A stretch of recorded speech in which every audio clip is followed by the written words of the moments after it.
Dear students, इसके पहले मैं बेंजीन केकुलेज स्ट्रक्चर की चर्चा कर चुका हूं।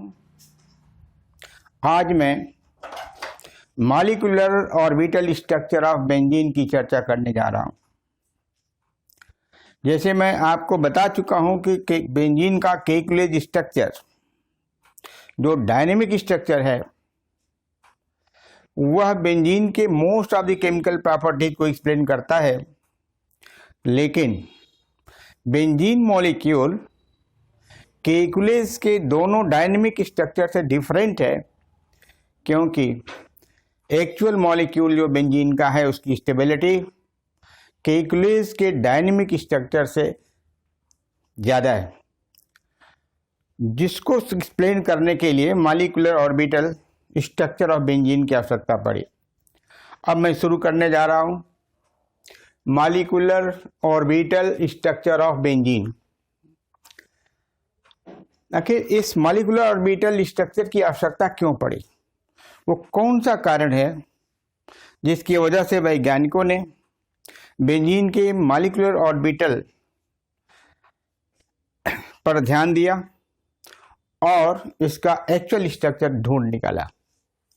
तो हम शुरू करने जा रहे हैं what is need of this structure. What is need of this structure means what is need of molecular orbital structure. जैसा मैं आपको बता चुका हूं कि केकुलेज के दोनों स्ट्रक्चर्स हैं, फर्स्ट एंड सेकंड। ये डायनेमिक स्ट्रक्चर बेंजीन के बोले जाते हैं। और डायनेमिक क्यों बोला जाता है, क्योंकि जो डबल बॉन्ड की पोजीशन है, पाई बॉन्ड की जो पोजीशन है, वह दो कार्बन एटम के बीच में ऑसिलेट करती।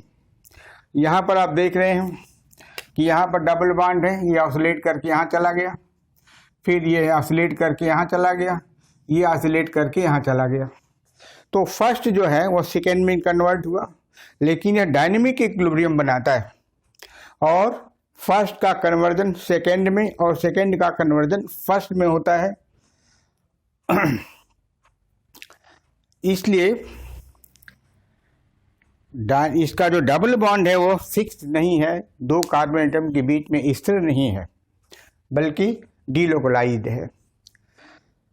ये बेंजीन की सारे प्रॉपर्टीज को एक्सप्लेन करता है, केवल बेंजीन की स्टेबिलिटी को एक्सप्लेन नहीं करता है, क्योंकि एक्चुअल मॉलिक्यूल जो बेंजीन का है इन दोनों से ज़्यादा स्टेबल है। और कैसे स्टेबल है, किस डेटा के आधार पर माना गया है, वो हीट ऑफ हाइड्रोजनेशन डेटा से एक्सप्लेन होता है। तो what is need of this structure? Although Kekule's dynamic structure explain most of the properties of benzene, but it does not explain the unusual stability of benzene.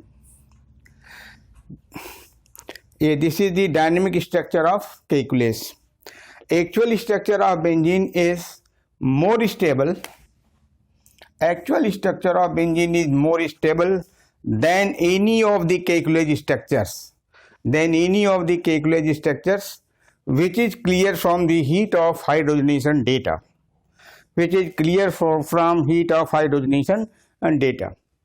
इसको आप note कर लीजिए।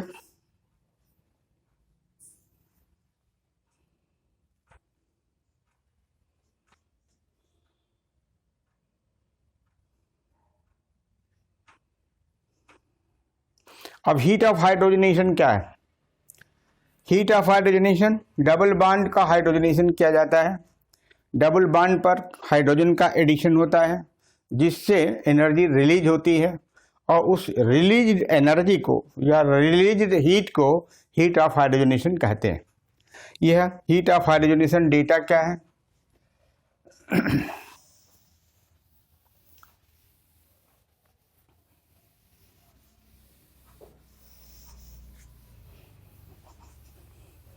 हम केकुलेज के स्ट्रक्चर को टेकअप करते हैं।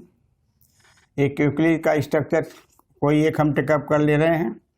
मान लिया मैंने फर्स्ट को ले लिया।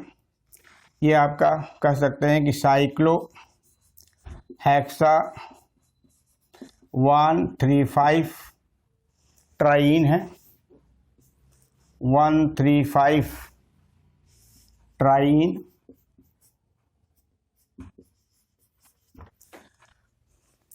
1 2 3 4 5 एंड 6। इसका हीट ऑफ हाइड्रोजनेशन होगा, heat of hydrogenation, heat of hydrogenation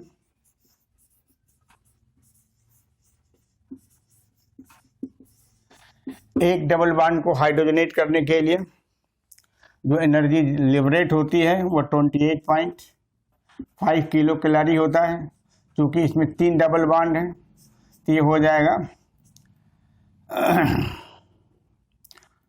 85.5 kilo calorie, 85.5 kilo calorie. यह जो 3 आया हुआ है फॉर 3 बॉन्ड्स के लिए आया, for 3 double bond, for 3 double bonds. एक डबल बॉन्ड को हाइड्रोजनेट करने के लिए जब या एक डबल बॉन्ड जब हाइड्रोजनेट होता है तो हीट ऑफ हाइड्रोजनेशन जो लिबरेट होती है वो 28.5 किलो कैलोरी लिबरेट होती है। 3 डबल बॉन्ड इसके अंदर पाए गए हैं जैसा कि ये इंडिकेशन है, तो 85.5 किलो कैलोरी यह हीट ऑफ हाइड्रोजनेशन है। अब जो बेंजीन का जो एक्चुअल स्ट्रक्चर है, हीट ऑफ हाइड्रोजनेशन, ये heat of hydrogenation of structure first, ये आपको फर्स्ट लेवल कर दीजिए। यहाँ पर हीट ऑफ हाइड्रोजनेशन जो एक्सपेरिमेंटली ऑब्जर्व हुआ, heat of hydrogenation of benzene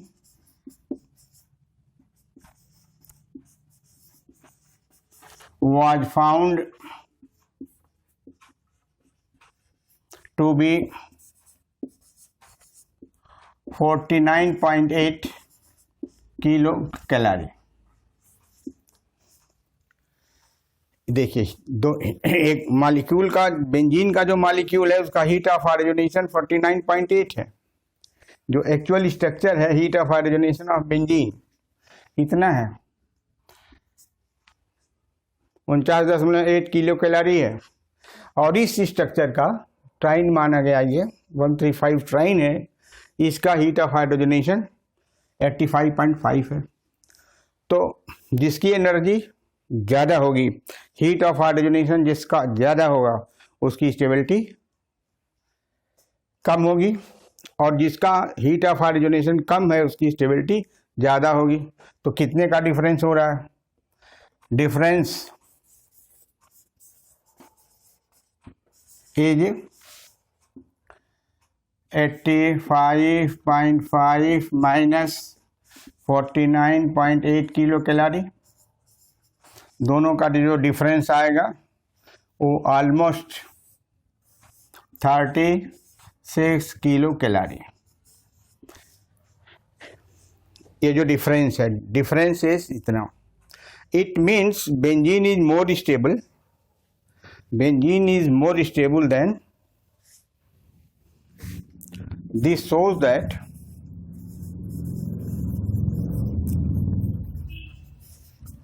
benzene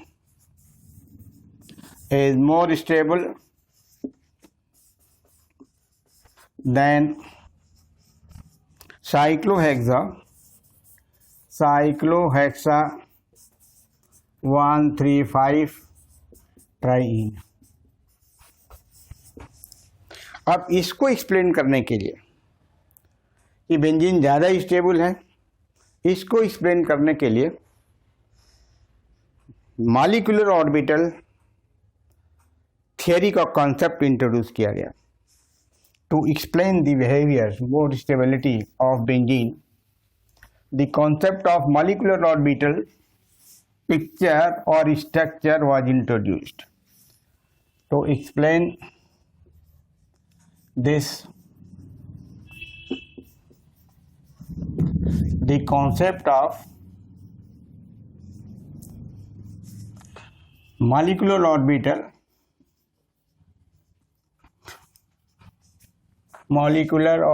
structure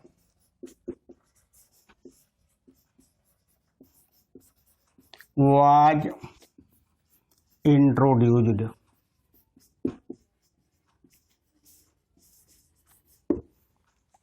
अब मॉलिक्यूलर ऑर्बिटल, अब मैं शुरू करने जा रहा हूँ molecular orbital structure of benzene. Molecular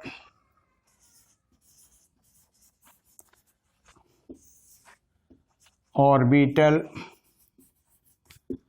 structure of benzene. Molecular orbital structure of benzene. अब यहाँ से शुरू होता है molecular orbital structure of benzene. अब मॉलिक्यूलर ऑर्बिटल स्ट्रक्चर के लिए क्या देखा गया, एक्सरे एग्जामिनेशन किया गया बेंजीन का, और ये पाया गया कि बेंजीन के जो सभी 6 कार्बन एटम्स हैं वो एक ही प्लेन में हैं। कार्बन कार्बन कार्बन और कार्बन कार्बन हाइड्रोजन का बॉन्ड एंगल 120 डिग्री का है,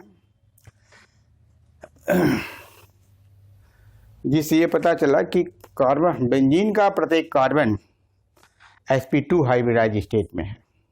एक्सरे एग्जामिनेशन में यह पाया गया कि बेंजीन के सभी कार्बन एटम्स एक ही प्लेन में स्थित हैं और कार्बन कार्बन कार्बन के बीच बॉन्ड एंगल 120 डिग्री का है। इसी प्रकार कार्बन कार्बन हाइड्रोजन के बीच का बॉन्ड एंगल 120 डिग्री का है। इस ऑब्जर्वेशन से निष्कर्ष निकाला गया कि बेंजीन के प्रत्येक कार्बन में sp2 हाइब्रिडाइजेशन है, क्योंकि सभी एक प्लेन में हैं और बॉन्ड एंगल 120 डिग्री का है। यह जो करैक्टर है वह sp2 हाइब्रिडाइजेशन की तरफ ले जाता है और निष्कर्ष यही पाया गया निष्कर्ष में कि प्रत्येक carbon atom sp2 hybridise state में है। तो हम लिख सकते हैं कि X ray examination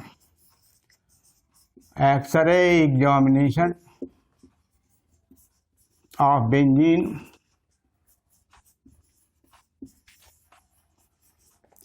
tells that all these six carbon atoms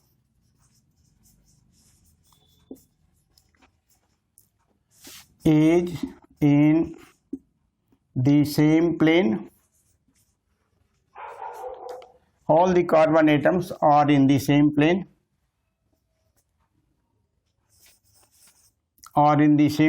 and carbon carbon carbon and carbon carbon hydrogen bond angle is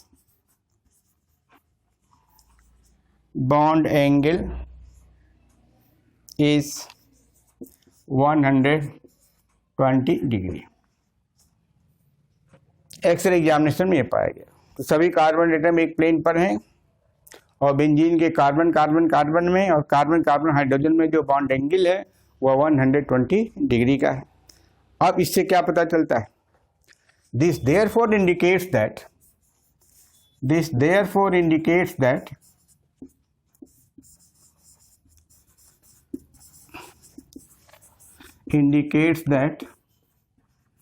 all the six carbon atoms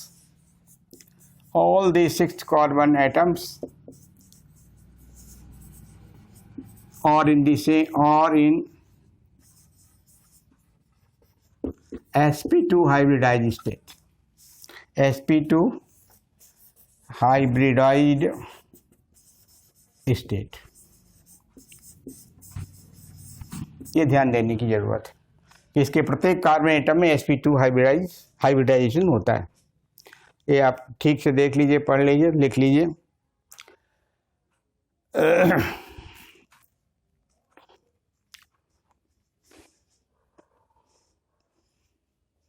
अब हाइब्रिडाइजेशन आपको दिखाने जा रहा हूं, sp2 हाइब्रिडाइजेशन। प्रत्येक कार्बन का हाइब्रिडाइजेशन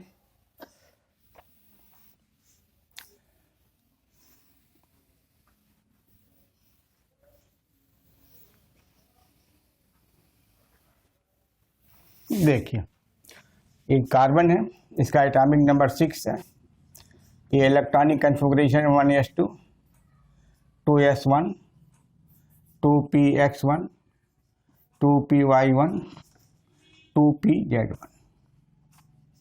ये इलेक्ट्रॉनिक कन्फिग्रेशन एक्साइटेड स्टेट की है और इसी स्टेट में जैसे आपको पता है कि कार्बन की वैलेंसी 4 होती है, कार्बन 4 कोवलेंट बॉन्ड बनाता है और इस 4 कोवलेंट बॉन्ड तब बनता है जब कार्बन का इलेक्ट्रॉनिक कन्फिग्रेशन इस फॉर्म में होता है।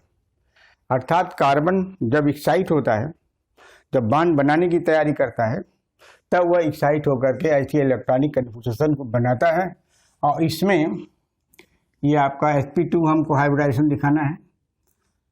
ऐसे एक या सब 2p ऑर्बिटल्स मिल करके sp2 हाइब्रिडाइजेशन करेंगे।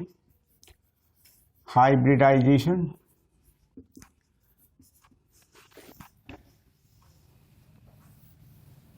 sp2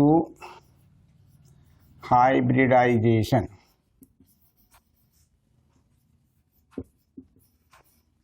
और यह जो 2pz है, this is unhybridised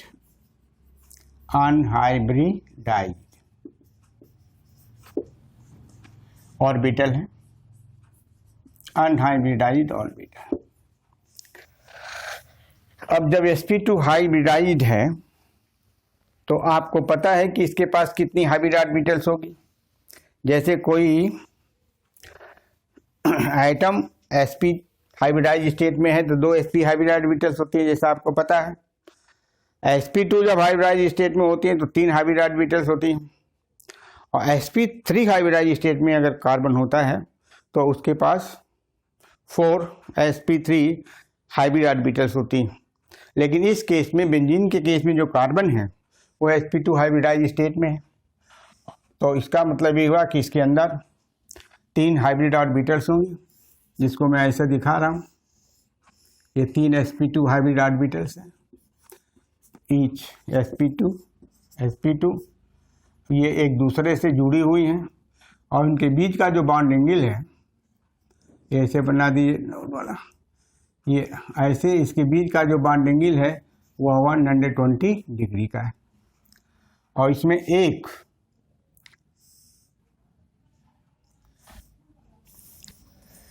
p orbital है। ऐसे हम कर सकते हैं, ऐसे ये p orbital unhybridised p orbital, unhybridised p orbital, unhybridised p orbital.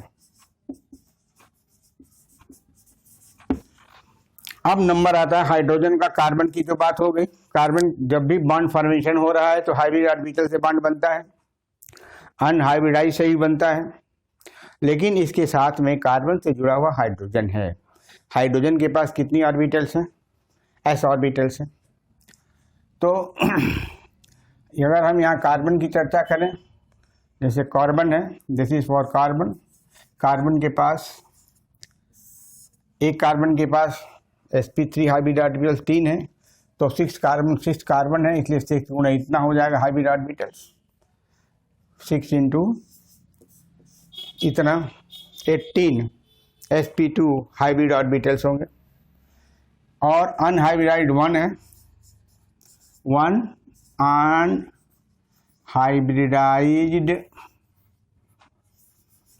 pz orbital on each carbon atom, on each carbon atom। तो देखिए, जो मॉलिक्यूलर ऑर्बिटल डायग्राम बनेगा या मॉलिक्यूलर ऑर्बिटल स्ट्रक्चर जो जनरेट किया जाएगा, किसकी पूंजी से किया जाएगा?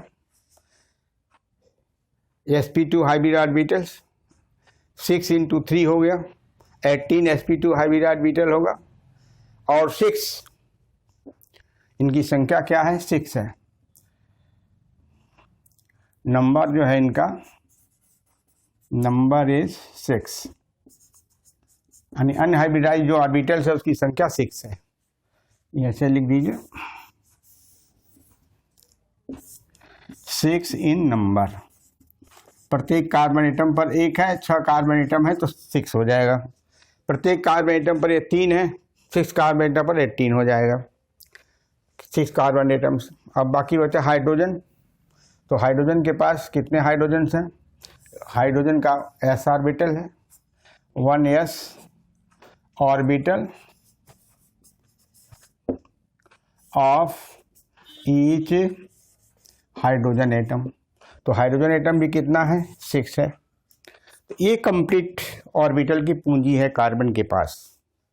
बेंजीन के पास कंप्लीट जो पूंजी है ऑर्बिटल्स की, जिससे ऑर्बिटल स्ट्रक्चर जनरेट होगा, वह है 18 sp2 hybrid orbitals, 6 unhybridised pz orbital और 6 1s ऑर्बिटल। इसी से मॉलिक्यूलर ऑर्बिटल डायग्राम बनाया जाएगा, जो मैं बनाने जा रहा हूँ। इसको मैं मिटा रहा हूँ, बनाना है आप बना लीजिए, मैं मिटाऊंगा।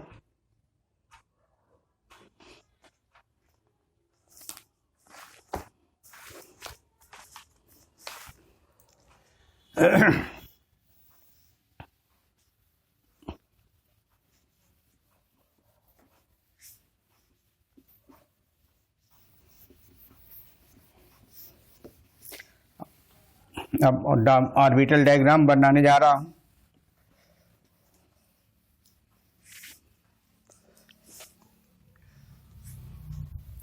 देखिए, एक कार्बन को मैं यहाँ पॉइंट आउट कर दूं, एक कार्बन यहाँ कर दूं, एक कार्बन यहाँ कर दूं, तो इनमें एक हाइब्रिड ऑर्बिटल इससे ओवरलैप करेगा, इसका इससे ओवरलैप करेगा।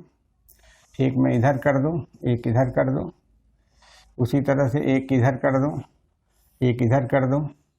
तो एक कार्बन एटम यहाँ है, एक कार्बन एटम यहाँ है, इसको हम रंग दे रहे हैं।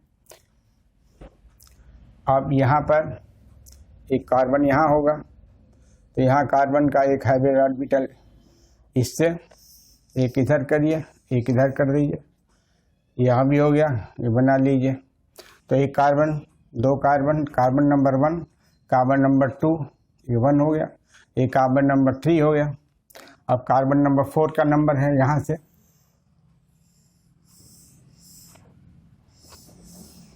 एक कार्बन नंबर 4 हो गया। अब कार्बन नंबर 5 यहाँ डालिए, ओवरलैप कर दीजिए, और यहाँ पर एक डालिए कार्बन का। ऐसे अभ्यास करना पड़ेगा, ऐसे। तो कार्बन नंबर 4 हो गया, कार्बन नंबर 5 हो गया, कार्बन नंबर 6 हो गया। ये ओवरलैपिंग हो रहा है, ओवरलैपिंग है, ओवरलैपिंग है, यहाँ की ओवरलैपिंग है। तो एक हेक्सागन बन गया। अब ये हेक्सागन ऐसे जनरेट होता है, ऐसे ऐसे ऐसे, ये सभी 6 सिग्मा बॉन्ड है। अब नंबर आता है, देखिए sp2, प्रत्येक कार्बन की sp2 हाइब्रिड ऑर्बिटल दूसरे कार्बन के sp2 हाइब्रिडल से ओवरलैप कर रही है, इससे ये ओवरलैप किया, sp2 ओवरलैपिंग, सिग्मा बॉन्ड बनेगा। ऐसे ही यहाँ पर sp2 के ओवरलैपिंग है, यहाँ भी सिग्मा बॉन्ड बनेगा, यहाँ भी sp2 है, sp2 ओवरलैपिंग है, यहाँ भी sp2 ओवरलैपिंग है, यहाँ भी दोनों में sp2 है, तो sp2 यहाँ भी, sp2 यहाँ भी, sp2 यहाँ भी, sp2 यहाँ भी। अगर आप sp2 को काउंट करेंगे तो कितना sp2 अब तक ओवरलैप कर गया? 2 यहाँ हो गया, 2 4 हो गया, 2 6 हो गया, 2 8 हो गया, 2 10 हो गया, और 2 12 हो गया। 12 तो sp2 हाइब्रिड ऑर्बिटल्स कंज्यूम हो गए, बॉन्ड बना लिया, सिग्मा बॉन्ड। अब लाता है नंबर हाइड्रोजन का। तो देखिए, हाइड्रोजन की s ऑर्बिटल इससे करेगी, तो यहाँ हो जाएगा यस यहाँ हो गया, बड़ा सा बना रहा हूँ यस, और यहाँ बीच में ये आता है sp2, तो यस sp2 में ये भी कंज्यूम हो गया। फिर यहाँ पर आएगा नंबर, यहाँ पर कर लेंगे, ये हाइड्रोजन का है। फिर एक हाइड्रोजन यहाँ भी ओवरलैप करेगा sp2 से, ये अच्छा, यहाँ करेगा हाइड्रोजन, यस ये भी हो गया। ऐसा कर लीजिए यहाँ भी, और ऐसा कर लीजिए यहाँ भी, H। तो सभी कार्बन एक दूसरे से बॉन्ड बना रहे हैं, कार्बन कार्बन के बीच में सिग्मा बॉन्ड बन रहा है, कार्बन और हाइड्रोजन के बीच में भी सिग्मा बॉन्ड बन रहा है, क्योंकि इनकी ओवरलैपिंग कोएक्सियल हो रही है, कोई पैरेलल ओवरलैपिंग नहीं हो रही है। ऐसा इस तरह से ये sigma bond, 1 sigma, 2 sigma, 3 sigma, 4 sigma, 5 sigma, 6 sigma, तो 6 C सिग्मा बॉन्ड्स। ये 6 C सिग्मा बॉन्ड हो गया। और उसी तरह से कार्बन हाइड्रोजन के बीच में भी सिग्मा बॉन्ड है, यहाँ सिग्मा है, यहाँ सिग्मा है, यहाँ sigma, this is sigma, this is sigma, यहाँ भी सिग्मा, ये सभी 6 CH सिग्मा बॉन्ड्स हैं। तो यदि आपसे पूछा जाए कि बेंजीन में कुल कितने सिग्मा बॉन्ड्स हैं, तो टोटल सिग्मा बॉन्ड्स हो जाएंगे, total sigma bonds is equal to 6 + 6 = 12। ये सवाल पूछा जाता है कि इस बेंजीन मॉलिक्यूल में कितने सिग्मा बॉन्ड्स हैं, तो 6 CC सिग्मा बॉन्ड हो गया और 6 CS सिग्मा बॉन्ड हो गया। इस तरह से एक हेक्सागोनल स्ट्रक्चर जनरेट हुआ, प्लेनर हेक्सागन तैयार हो गया। ऐसा ओवरलैपिंग करने से sp के बीच, sp2 के बीच और sp2 और s के बीच ओवरलैपिंग करने से ये स्ट्रक्चर जनरेट हुआ। तो यहाँ पर लिख सकते हैं कि each carbon atom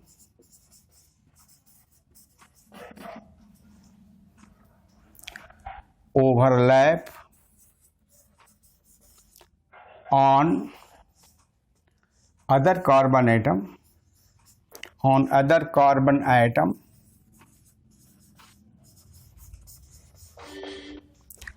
with its sp2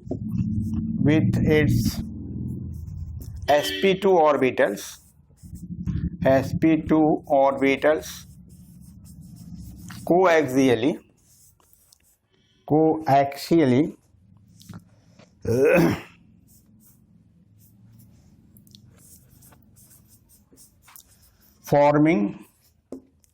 forming 6 C sigma bonds, C6 sigma bonds. ये तो कार्बन के लिए आता है। अब हाइड्रोजन के लिए मैं यहाँ लिखता हूँ, each hydrogen atom, each H atom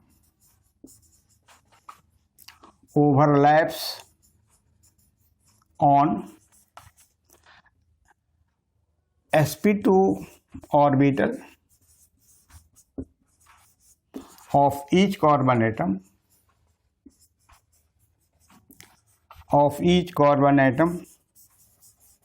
coaxially forming 6 CH sigma bonds. ये डिस्क्रिप्शन है ओवरलैप का।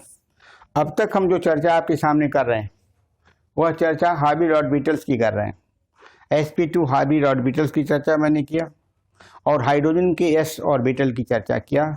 इनके ओवरलैपिंग के तरीकों को बताया कि किस तरह से इनके बीच में कोएक्सियल ओवरलैपिंग होती है, CC सिग्मा बॉन्ड का फॉर्मेशन होता है, CS सिग्मा बॉन्ड का फॉर्मेशन होता है।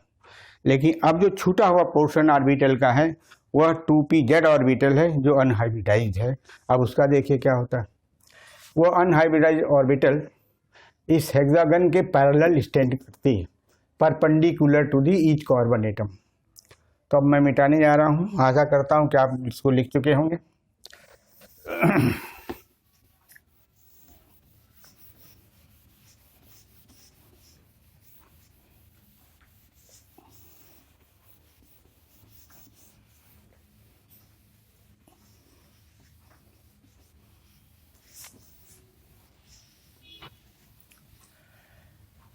each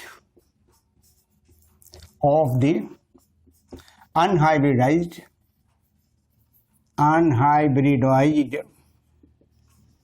2pz orbital lies perpendicular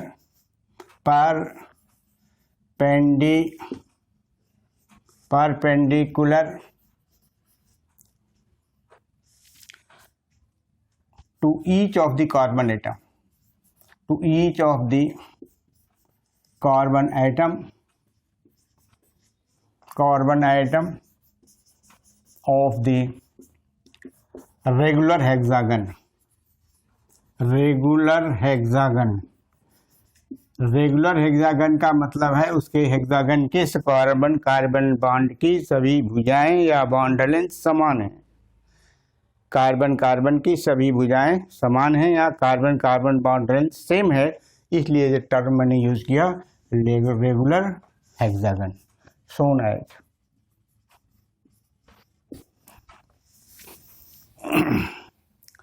देखिए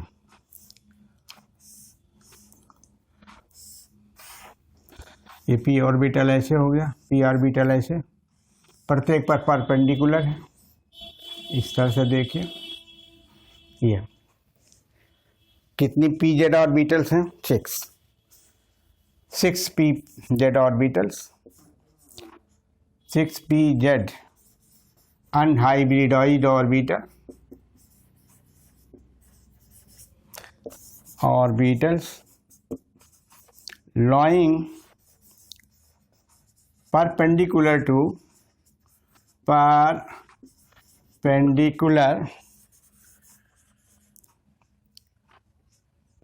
each of the carbon atom,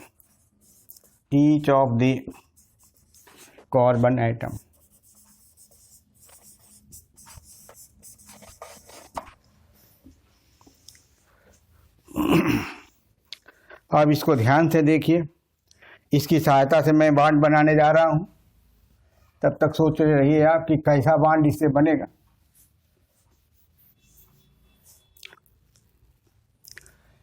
जब पी ऑर्बिटल्स परपेंडिकुलर होती हैं एक दूसरे के, देखिए ये पी ऑर्बिटल अगर इसको कंसीडर करें तो ये रिंग का परपेंडिकुलर है, सभी रिंग के परपेंडिकुलर। अब इनका सिचुएशन देखिए कैसा है। एक पीजेड ऑर्बिटल दूसरे पीजेड ऑर्बिटल के सापेक्ष कैसा है, पैरेलल है कि नॉन पैरेलल है? तो यह पी ऑर्बिटल इसके ही पैरेलल है और यह पी ऑर्बिटल इस पी ऑर्बिटल के भी पैरेलल है। तो इसमें साइड वाइज ओवरलैपिंग होती है। साइड वाइज ओवरलैपिंग, मैं दोनों ओवरलैपिंग को दिखा देता हूँ। साइड वाइज ओवरलैपिंग में कि ये भुजाएं हम बड़ा बना दे रहे हैं, थोड़ा ब्लैक बोर्ड और इंक के वजह से आप लोग भुजाएं बराबर बराबर बनाइएगा, प्रैक्टिस करना पड़ेगा थोड़ा।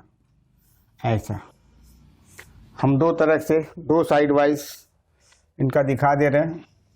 देखिए अगर हमें कंसीडर करते हैं कि ए और ये ओवरलैप करती हैं तो इसका मैंने ऐसे दिखा दिया, ऐसे ये ऐसे करेंगे, ऐसे कर दिया, ये ऐसे करेंगे, ऐसे कर दिया। तो इनके अंदर जो ओवरलैपिंग हो रही, पैरेलल ओवरलैपिंग हो रही है और 3 पाई बॉन्ड बनते हैं। एक पाई बॉन्ड यहाँ पर, दूसरा पाई बॉन्ड इधर है और तीसरा पाई बॉन्ड यहाँ है। तो यह पाई मॉलिक्यूलर ऑर्बिटल बनेगी, पाई मॉलिक्यूलर ऑर्बिटल 3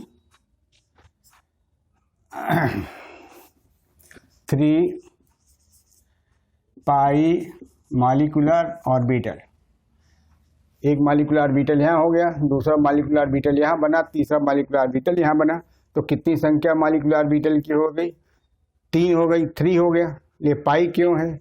क्योंकि पी ऑर्बिटल एक दूसरे के पैरेलल हैं, पैरेलल ओवरलैपिंग से पाई बॉन्ड का फॉर्मेशन होता है। तो इसको कहते हैं कि लोकलॉइड है, लोकलॉइड। अब दूसरा देखिए दूसरा तरीका क्या है, मैंने तो इधर करेक्ट किया, अब दूसरी बार देखिए क्या करने जा रहा हूं मैं।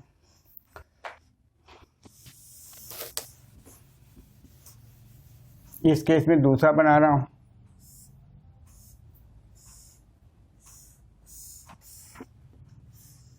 ऐसा ऐसा ऐसा, ऐसे ऐसे करेंगे और ऐसे करेंगे।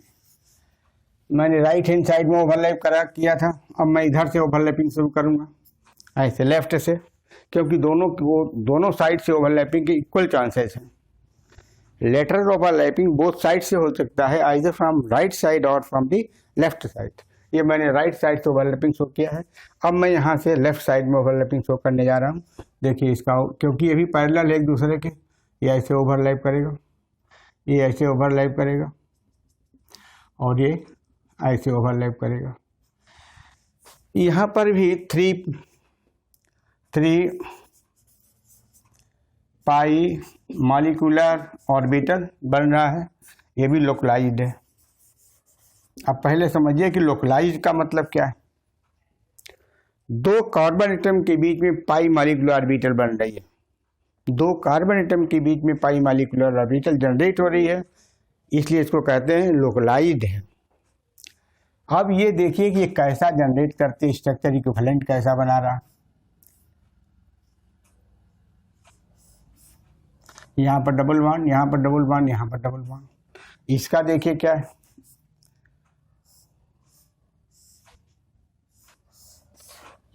यहाँ डबल बॉन्ड यहाँ बन रहा है, यहाँ बन रहा है और यहाँ बन रहा है। देखिए यहाँ पर डबल बॉन्ड है तो यहाँ पर सिंगल बॉन्ड है, राइट। यहाँ पर डबल बॉन्ड है तो यहाँ पर सिंगल बॉन्ड है। यही केकुलेस का स्ट्रक्चर है, ये आपका डायनेमिक स्ट्रक्चर है। यही ये इस तरह के ओवरलैपिंग से जो स्ट्रक्चर जनरेट हो रहा है वह डायनेमिक स्ट्रक्चर। अगर इसको फर्स्ट मान लें, इसको सेकंड मान लें, तो ये केकुलेस डायनेमिक स्ट्रक्चर बन जा रहा है। स्ट्रक्चर लाइक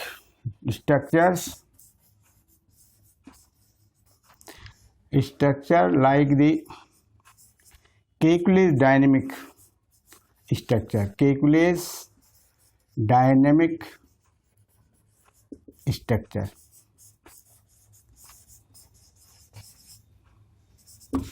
अब देखिए सबसे रिमार्केबल पॉइंट यहीं से ओरिजिन होती है इसके। केकुलेस का जो डायनेमिक स्ट्रक्चर जनरेट हो रहा है इस दो प्रकार के मोड ऑफ ओवरलैपिंग से, और हम पहले बता चुके हैं कि केकुलेस का डायनेमिक स्ट्रक्चर करेक्ट स्ट्रक्चर नहीं है, बल्कि बेंजीन का एक्चुअल स्ट्रक्चर कोई दूसरा स्ट्रक्चर है। तो क्या यह मॉलिक्यूलर ऑर्बिटल की ओवरलैपिंग सही है या थोड़ा गलत है? आंसर इसका है कि यह करेक्ट ओवरलैपिंग नहीं है। तो क्योंकि इससे जो फॉर्मेशन हो रहा है वो तो केकुलर स्ट्रक्चर ही उभर के आ रहा है। इस तरह के मॉलिक्यूलर ऑर्बिटल के पी ऑर्बिटल्स के ओवरलैपिंग से जो स्ट्रक्चर उभर कर आ रहा है वो तो केकुलर का स्ट्रक्चर उभर कर आ रहा है, और केकुलर का स्ट्रक्चर करेक्ट स्ट्रक्चर नहीं है, मैं ऑलरेडी चर्चा कर चुका हूँ। Then what is real structure of benzene? अब रियल स्ट्रक्चर पर आइए। अब ये माना जाता है कि 6 जो पीजेड ऑर्बिटल्स हैं ये लोकलाइज्ड ओवरलैपिंग नहीं करती, इन बिटवीन 2 कार्बन एटम के बीच में ओवरलैप नहीं करती, बल्कि ये अमोंग ऑल होता है, कंटिन्यूअस ओवरलैपिंग होती है पीजेड ऑर्बिटल्स की, जिससे सिंगल मॉलिक्यूलर ऑर्बिटल बनती है। लास्टली मैं मिटाने जा रहा हूँ, बी केयरफुल। लिख रहा हूँ तो लिख लीजिए, काम करेगा ये।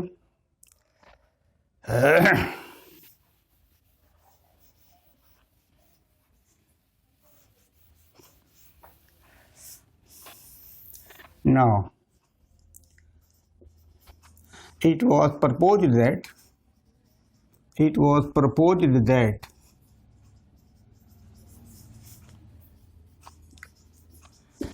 pz orbitals कौन सी ऑर्बिटल्स हैं?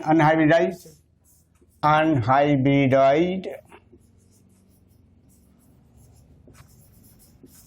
undergo continuous overlapping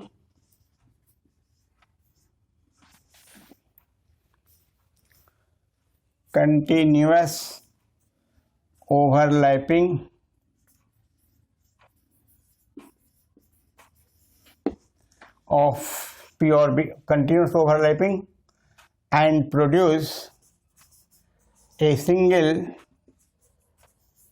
continuous single continuous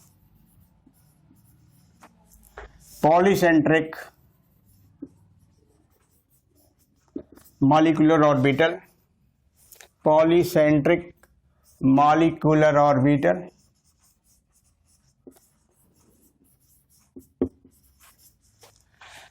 comprising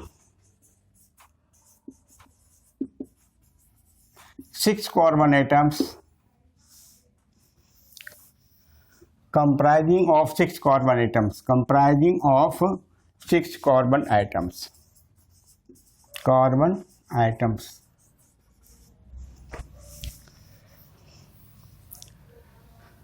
And 6 pi electrons and 6 pi electrons spread uniformly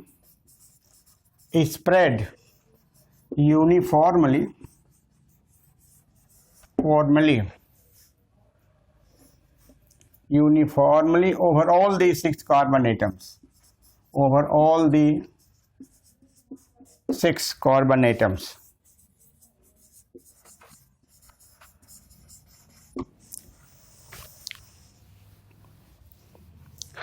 These 6 pi electrons are delocalized. These 6 pi electrons are delocalized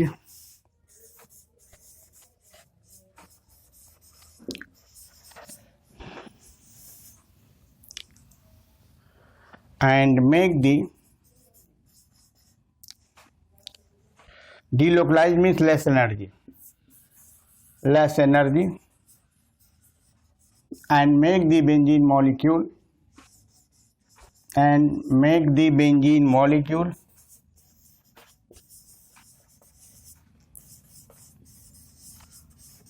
more stable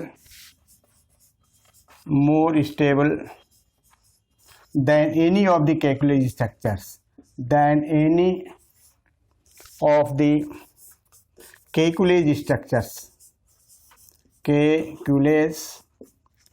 structure.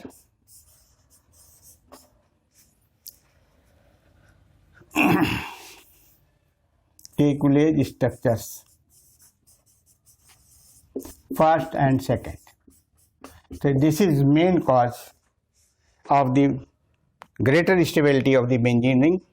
कारण क्या है कि एक ही orbital molecular orbital only one बनती है जो polycentric होती है। पॉलीसेंट्रिक का मतलब कुछ मॉलिक्यूलर ऑर्बिटल के अंदर सभी कार्बन एटम प्रेजेंट हैं, सभी 6 पाई इलेक्ट्रॉन प्रेजेंट हैं और ये एक टू लोब जनरेट करते हैं। एक इलेक्ट्रॉन का क्लाउड ऊपर होता है, दूसरे इलेक्ट्रॉन का क्लाउड नीचे होता है। इस तरह से बेंजीन का मॉलिक्यूल का स्ट्रक्चर डफ नट शेप्ड स्ट्रक्चर बनता है। मैं ऐसा करता हूँ कि लिख लिए होंगे आप लोग।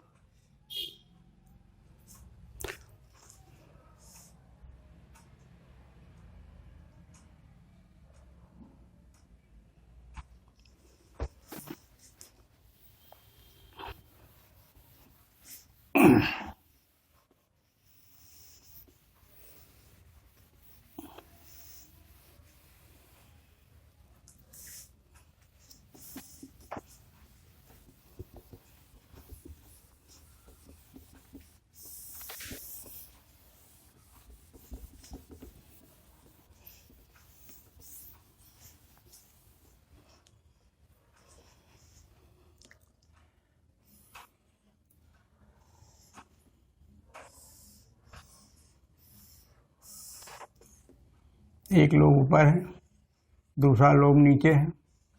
ऐसे लोब बना लीजिए पीजेड ऑर्बिटल का। कंटिन्यूअस ओवरलैपिंग शो करना है ऐसे, और ये स्ट्रक्चर ऐसे बनेगा। अब इसमें देखना है कि जो ऊपर के लोब हैं एक साथ ओवरलैप करते हैं। जैसे ऊपर का लोब मैं दिखा देता हूँ, ये ऊपर का लोब, ये प्रोजेक्ट हुआ, ये ऊपर का लोब है, ये भी ऊपर का लोब है, ये भी ऊपर का लोब है, ये भी ऊपर का लोब है। इनको एक साथ ऐसे मिला दीजिए, ऊपर का लोब, फिर यहाँ ऐसे मिलाइए, फिर ये ऊपर का लोब ऐसे मिलाइए, ये इसका ऊपर का ऐसे है और ऐसे। एक लोब बन गया ऊपर, पी का एक लोब जो ऊपर है हो गया मिक्स, ओवरलैपिंग हो गई। लोअर का ये नीचे है, ये डॉट से दिखाता हूँ ओवरलैपिंग का, इसे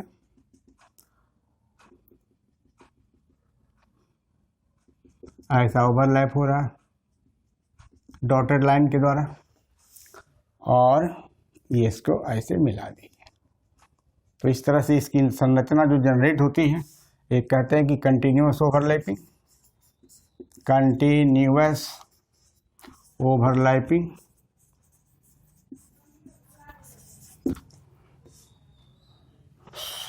ऐसे showing continuous overlapping of pz orbitals।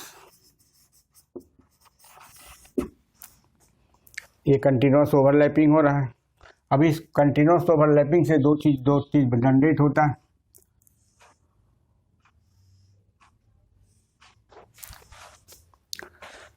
Raiding को कहाँ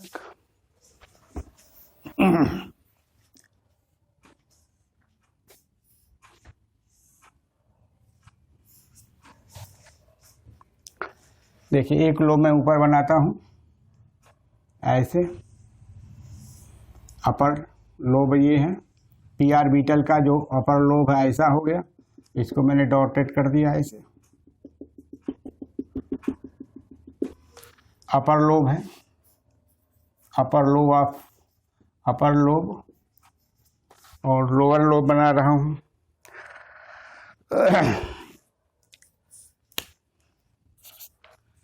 ऐसे।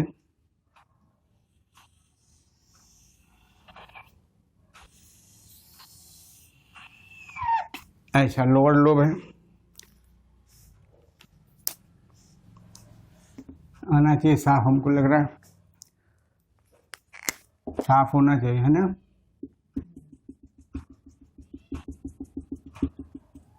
ये आपका लोअर लोब है, दिस इज लोअर लोब।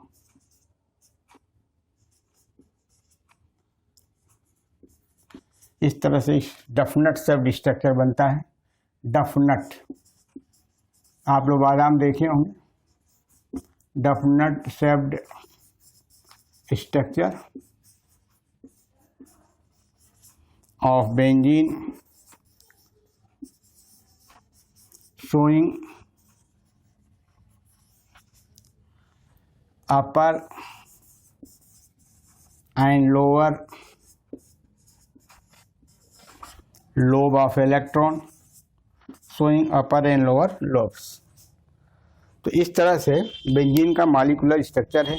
अब देखिए स्टेबिलिटी में पाई इलेक्ट्रॉन की स्थिति देखिए, ये पाई इलेक्ट्रॉन्स हैं, पी ऑर्बिटल्स के अंदर पाई इलेक्ट्रॉन्स हैं, 6 pz ऑर्बिटल्स हैं, ये मोबाइल हैं, और मोबाइल हो करके सभी 6 कार्बन एटम पर घूम रहे हैं।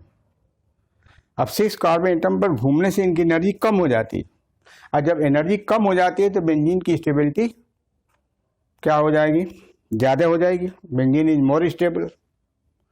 तो benzene is more stable than any of the calculated structure.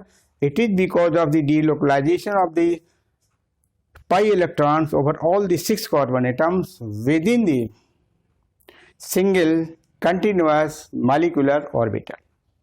As a result of this, we get 2 lobes of benzene molecule, 2 lobes in a benzene molecule, one lobe is upper, another is lower.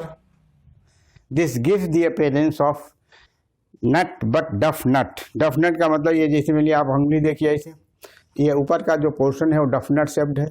इसी तरह से आप बादाम देखते ही होंगे, almond आप देखते ही होंगे, देख लीजिएगा उसी तरह का आकृति इसकी बनती है। तो this is for about the structure of benzene. It is very important, students should very well cram it, because aromatic chemistry is mainly based on the chemistry of the benzene ring, mainly on the position of the delocalized pi electrons.